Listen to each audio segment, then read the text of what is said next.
John.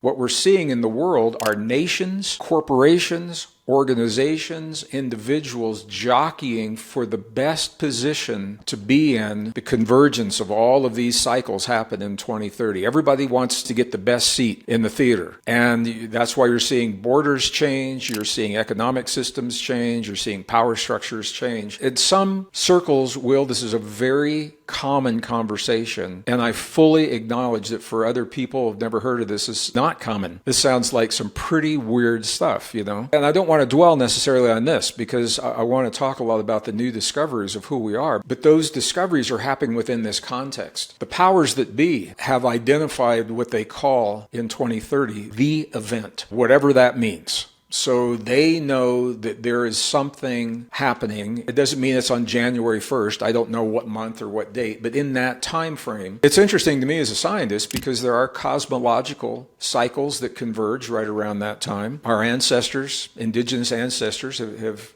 left us information telling us that in their language, not in science, but in the language of the Hopi or the language of the Maya or the language of the Inca or the language of our Tibetan brothers and sisters. You know, they're looking at the same period of time from a non-scientific perspective. So the powers that be sense that there is whatever the event is, and we could probably do a whole podcast on what that means. The reason I'm saying it now is because what we're seeing in the world is not random. It's not spontaneous. And I have friends who are scared to death, Will, because they think the world is coming apart at the seams for no apparent reason. And that's scary because you don't know what's going to happen next. You don't know why it's happening. And the book talks about this. There is a structure. There is a process. There is a system. There is an expiration date. We're not going to live this craziness forever, another 5 years or so. We'll get through it. And the question is, what kind of people do we become as we go through this? Do we allow the events of the world to drive us into the primal aspects of our hate and our fear? We just came through an American election. This is exactly the principle that's playing out. And I'm not saying it's right, wrong, good, or bad. I'm identifying what we have seen is individuals who have so much hate for one person. They are blinded by their hate for one person